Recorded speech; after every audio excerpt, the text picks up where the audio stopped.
Hello बच्चों, चलिए हम इस प्रश्न को देखते हैं। N1 फेरो वाली त्रिज्या R1 की प्राथमिक कुंडली N2 फेरो वाली त्रिज्या R2 की कुंडली के समीप समाक्षर रखी है। दोनों कुंडलियों के बीच अन्योन्य प्रेरकत्व का मान ज्ञात कीजिए। तो चलिए बच्चों, हम सर्वप्रथम इस प्रश्न की मुख्य अवधारणा पर चर्चा करते हैं। और उसके लिए बच्चों हम यहाँ पर क्या लिखने जा रहे हैं? हम यहाँ पर लिख रहे हैं मुख्य अवधारणा। क्या लिख रहे हैं बच्चों? हमने यहाँ पर लिखा मुख्य अवधारणा। तो इस प्रश्न की मुख्य अवधारणा में बच्चों हम क्या देखते हैं? इस प्रश्न की मुख्य अवधारणा में हम देख रहे हैं कि हमारे पास बच्चों दो कुंडलियां दी हुई हैं। तो माना मैंने कि जो R2 वाली कुंडली है, अर्थात जो दूसरी कुंडली है R2 जो है वो R1 से बड़ी है, मैंने ये मान लिया। तो अब दो समाक्षतर कुंडलियां रखी हुई है। समाक्षतर का मतलब क्या होता है? ये तो हमारे पास बच्चों एक कुंडली हो गई, और ये इसके ऊपर हमारे पास क्या हो गई? दूसरी कुंडली हो गई। ये समाक्षतर कुंडलियां होती है।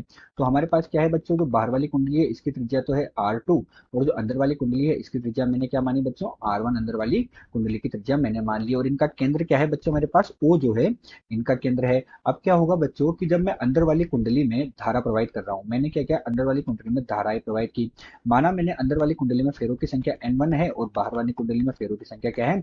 N2 है। तो जब मैं अंदर वाली कुंडली में धारा को प्रोवाइड करता हूं, अर्थात धारा I1 प्रोवाइड करता हूं, तो अंदर वाली कुंडली पर तो श्व प्रेरकत्व उत्पन्न होगा। लेकिन उसकी वजह से क्या होगा? जो दूसरी कुंडली है उस दूसरी कुंडली और पहली कुंडली के बीच में क्या होगा? अन्योन्य प्रेरकत्व उत्पन्न हो जाएगा। क्या हो जाएगा बच्चों? पहली कुंडली में धारा प्रवाहित करने से दूसरी कुंडली में क्या होगा? अन्योन्य प्रेरकत्व होगा। किसमें होगा? दूसरी कुंडली में हो जाएगा। यही हमारे पास क्या है? इस प्रश्न की मुख्य अवधारणा है। तो चलिए बच्चों, अब हम मुख्य अवधारणा के आधार पर प्रश्न को हल करते हैं। तो अब हम क्या देखने जा रहे हैं बच्चों? प्रश्न का हल देखने जा रहे हैं। और प्रश्न के हमने हल में हमने क्या कहा कि अंदर वाली कुंडली में हमने क्या किया? धारा प्रवाहित की है। तो वहां पर क्या होगा? जो स्व प्रेरकत्व आएगा वो क्या आएगा? चुंबकीय क्षेत्र के कारण आएगा। अतः हम चुंबकीय क्षेत्र का मान निकालेंगे। तो हमने क्या किया? बिंदु O को केंद्र ले लिया। तो O पर हमारे पास जो चुंबकीय क्षेत्र होगा बच्चों, वो क्या होगा? तो हमारे पास जो बिंदु O है उस बिंदु O पर चुंबकीय क्षेत्र का सूत्र होता है B बराबर कितना होता है बच्चों? Mu zero. हमारे पास अंदर वाली कुंडली है तो फेरों की संख्या N1 है ना, और धारा कितनी है? I1 हमारे पास हो जाएगी, और बटे में कितना हो जाएगा बच्चों? उनकी त्रिज्या 2R1 हो जाएगी। तो हमारे पास म्यू जीरो N1 धारा I1 और R1 हो जाएगी। R1 हमारे पास पहली कुंडली की त्रिज्या, N1 उसमें फेरों की संख्या, और I1 क्या है?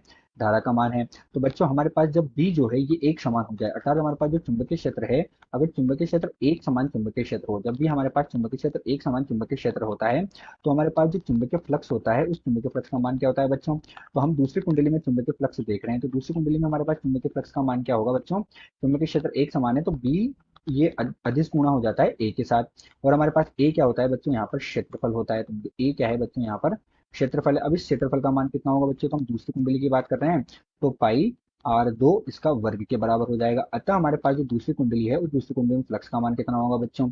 तो दूसरी कुंडली में फ्लक्स का मान आएगा म्यू जीरो N1, इसका मान रख दिया B का I1 बटे 2R1, और ये कितना हो जाएगा? पाई R2 के वर्ग के बराबर हो जाएगा। क्यों बच्चों? हुआ क्या कि पहली कुंडली की धारा की वजह से दूसरी कुंडली में क्या हुआ? प्रेरकत्व उत्पन्न हुआ है, इसीलिए हमने दूसरी कुंडली का फ्लक्स निकाला है और पहली कुंडली में चुंबकीय क्षेत्र निकाला है। अब हम क्या देखते हैं? हम अन्योन्य प्रेरकत्व का मान ज्ञात करना है। तो हमारे पास जो अन्योन्य प्रेरकत्व होता है उसे हम M से प्रदर्शित करते हैं। और अन्योन्य प्रेरकत्व M बराबर कितना होगा हमारे पास बच्चों? दूसरी कुंडली में अन्योन्य प्रेरकत्व आया, अतः दूसरी कुंडली के फेरों की संख्या और दूसरी कुंडली का फ्लक्स। लेकिन ये अन्योन्य प्रेरकत्व किस वजह से आया? तो ये पहली कुंडली की धारा की वजह से आया, अतः पहली कुंडली की धारा आएगी। अब इन सबका मान हमारे पास है तो इनका मान हम रखेंगे। इनका मान रखेंगे तो बच्चों हमारे पास क्या प्राप्त होगा? इनका मान मैंने रखा तो हमारे पास प्राप्त होगा म्यू जीरो पाई, और कितना हो जाएगा? N1 N2 हो जाएगा। कितना हो जाएगा बच्चों? N1 N2। और हमारे पास जो दूसरी कुंडली की त्रिज्या है R2 उसका वर्ग हो जाएगा। I1 ऊपर होगा, I1 नीचे होगा, तो वो कट जाएगा और नीचे हमारे पास क्या बचेगा? 2R1 बचेगा। तो हमने क्या किया?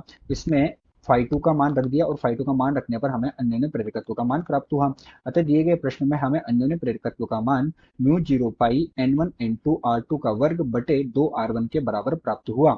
आशा करते हैं आपको प्रश्न समझ आया होगा। धन्यवाद।